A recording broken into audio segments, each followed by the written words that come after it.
It began as a backyard solution.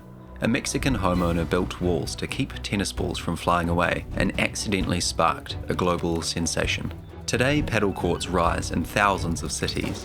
Tens of millions play. Tours unite under one global banner.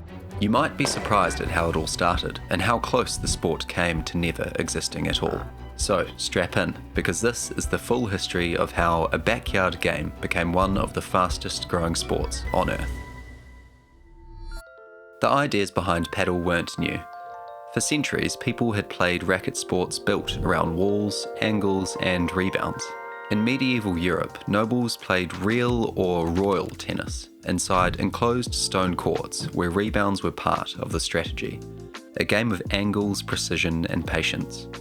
Over time, that evolved into lawn tennis in the 1870s, played outdoors on grass, simplified for wider appeal, and that soon started spreading across the world.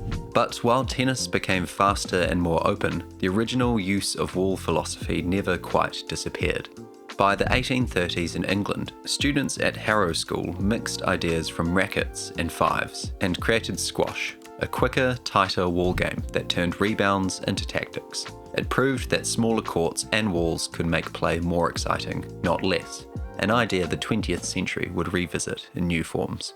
Across the Atlantic in 1928, Fessenden Blanchard and James Cogswell built a raised fenced court in Scarsdale, New York, so they could keep playing through winter. They called it platform tennis, a compact doubles first game where the wire screen kept rallies alive. Different sport, same philosophy. Don't stop the rally. And then came the turning point. In 1969, Enrique Corcuera in Acapulco, Mexico, enclosed a 20 by 10 metre court with 3 metre high walls to keep the ball in play.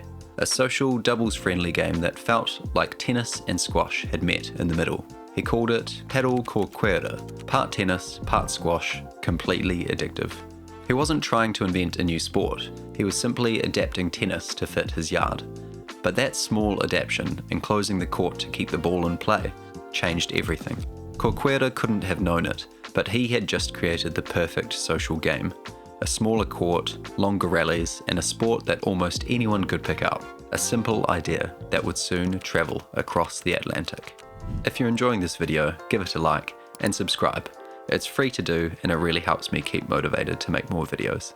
Corcuera's original court used solid concrete walls, which kept play fast but heavy. When the idea reached Spain eventually, builders began to experiment, swapping sections of wall near the net for wire fencing to open up the space, and later adding transparent glass panels at the back so spectators could see the rallies. The impact was immediate. The glass made the game cleaner and more tactical, while the mesh added chaos, unpredictable bounces, tricky deflections, and a constant risk-reward dynamic. That blend of control and uncertainty became padel's rhythm, the signature feeling that defines the sport today.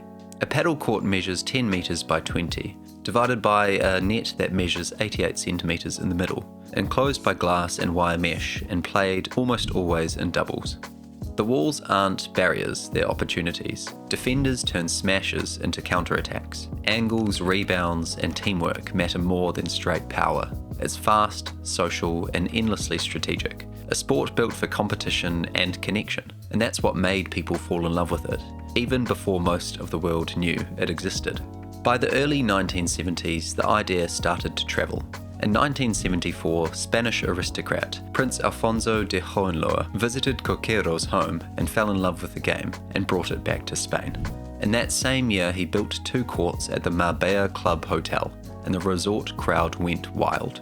Under the Mediterranean sun, paddle became a symbol of leisure, doubles matches, laughter, and drinks between sets. As the local sport started spreading through Spain, its name evolved too. Locals adapted PADDLE to PADEL, easier to pronounce, and by 1993, paddle was officially recognised as the sport's name. From Marbella, visitors carried it across the country, and soon across the ocean, to the place that would ignite the first true paddle boom, Argentina. In the late 1980s, Argentina went all in.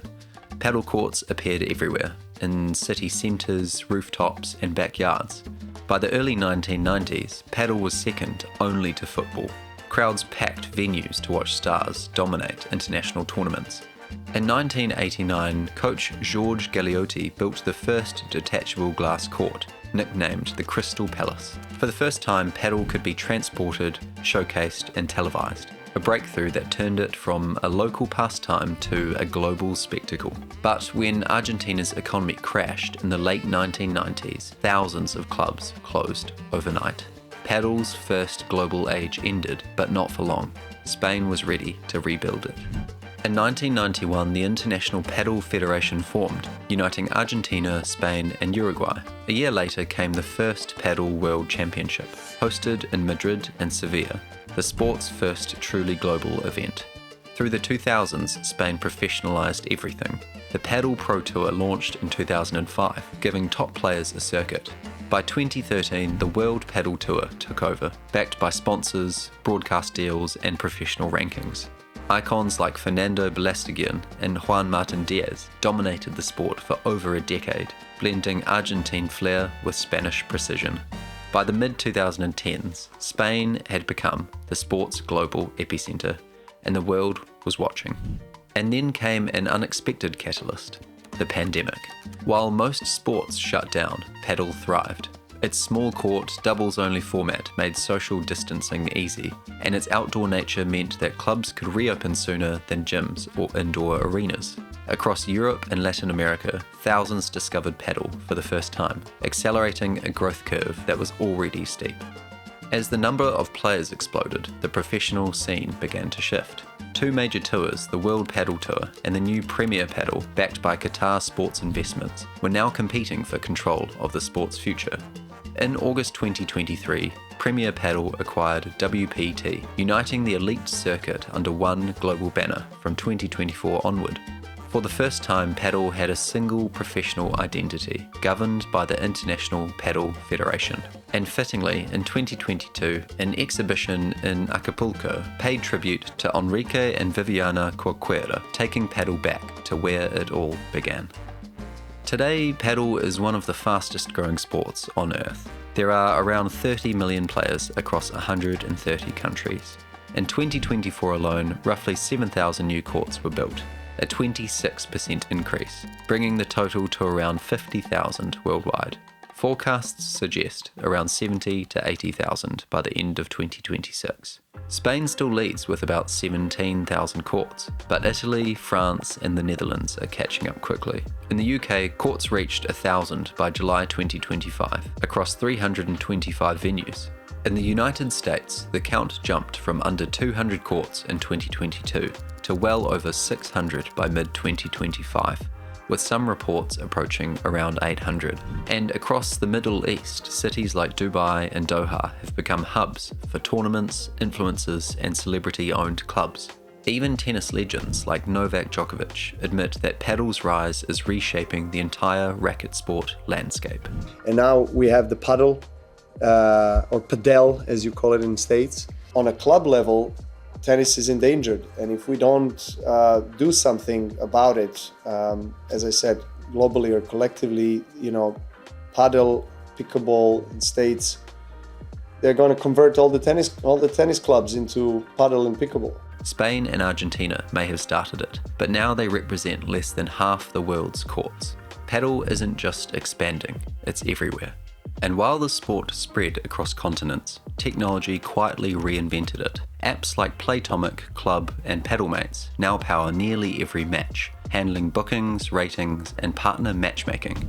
Playtomic alone connects over 1 million players each month, logging hundreds of thousands of games every week. Meanwhile, modern clubs are going digital. Many feature smart court systems with cameras that record every rally. Players can tap a button to clip highlights or buzz a point, or even generate automatic AI summaries. It's the same idea Enrique Corcuera had back in 1969. Keep the rallies alive. Only now those rallies live forever. And this is just the start. From AI-powered highlights to data-driven coaching, technology is shaping padel's growth in ways that even Corcuera couldn't have imagined. I'll be doing a video to deep dive into this subject, so keep an eye out for that. From backyard walls to global arenas, from one man's weekend experiment to a sport uniting millions.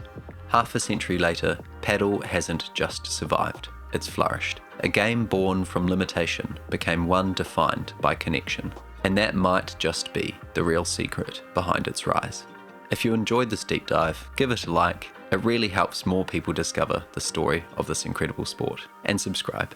See you next time.